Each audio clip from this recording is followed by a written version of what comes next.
Hello everybody, it's Mrs Edwards here. It's Tuesday the 23rd of February 2021.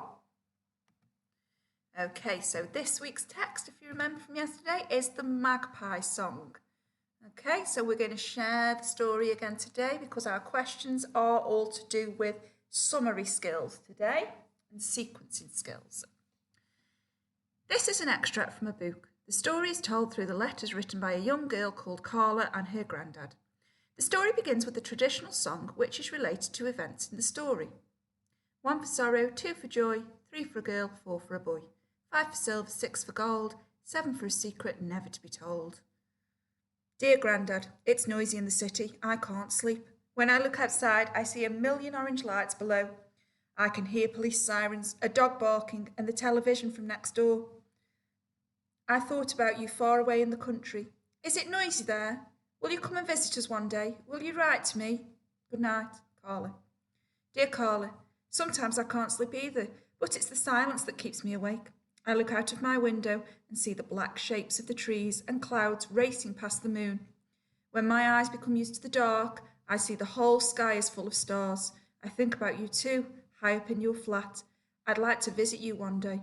Send my love to everyone, Grandad. Dear Grandad, I don't like it much at school. I can't do anything right. It was really cold waiting for the bus. It began to snow, but it didn't make the ground all white, just muddy and grey. Did it snow where you are? Are there any wild animals in the woods? Love from Carla. Dear Carla, yes, it did snow here too. I'll tell you about it, but first let's talk about school. Your dad never liked school, but I taught him to carve wood, and now he makes some wonderful things. Everyone can do something well, just remember that. The woods are like a magic place, as white as the pages of a book. It tells you the whole story of the night before, if you know how to read it. The words are animal footprints. I could see a fox had been hunting and some deer had been in the garden. There's a family of magpies resting in the hollow tree by the house. Do you know the song? 1 for sorrow, 2 for joy. There were 3 magpies this morning, 3 for a girl. That's why I thought of you. Write soon. Love, Grandad. Dear Grandad, there are all wild animals in the city too, Dad told me. He says when you work nights you see all kinds of things that other people don't. I asked Dad about the magpie song, but he said he didn't remember it. I've never seen a real magpie. Dad says he will make me a bird table for the balcony. Please come and see me soon. Love from Carla. Dear Grandad, why haven't you written? It's your turn to write. Carla. Dear Carla, I'm sorry, I wasn't well. I'm better now. It was so cold here. I had to stay in bed. I slept for days. Guess what woke me up? A whole family of magpies were fighting by the hollow tree. There were so many I could hardly count. 7, I think. 7 for a secret. They collect all kinds of shiny things and hide them in the tree. I'll tell you a secret, Carla. I've been hiding shiny things for a long time, too. One day they will be yours. I'll be carving a little magpie for you. When it's finished, I'll send it. I'm all right, don't worry, Grandad. Grandad, I'm sorry you weren't well. Well, we've got a secret too. Mum's going to have a baby. Do you think the baby will be a boy? I don't know where he will sleep. He will have to share my room. I like your secret. Love from Carla. Dear Carla, yes, I heard about the baby. I'm so pleased. It will be born in the autumn. I wish you could all come and live with me. There's plenty of room, but there's no work here for your dad. I've finished the magpie now and I'll paint it, but not just black and white.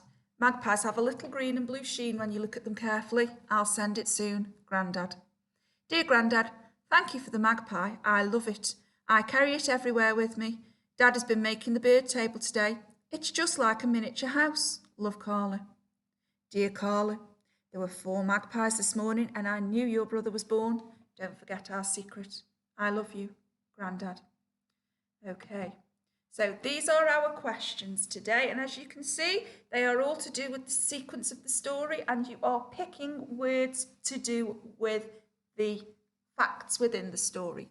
So question A says, how is the story told? So in what style is the story told? So think about what type of writing device is used to answer those questions.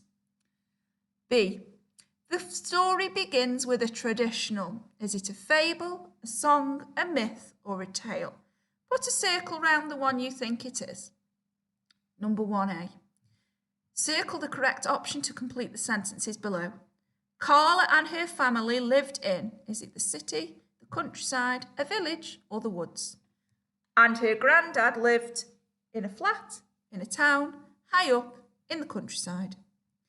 And her granddad's house was nearby, down the road, far away, in the next village. They wrote to each other to keep in touch. Like his father, Carla's dad was very good at carpentry, hunting, painting, or fishing. And he promised to make Carla a bird table, magpie, new room, or balcony. Grandad sent Carla a carving of a large bird, miniature house, small magpie, wooden fox, which she treasured. Okay, my lovely, so there are your questions today. Go back through the story if you need to check. Just make sure you read the questions carefully, because one or two of those, if we don't read them carefully, you will miss important information, okay? So that's your reading skills work for today. I hope you got on all right with it. Well done, and I will speak to you all later. Bye-bye.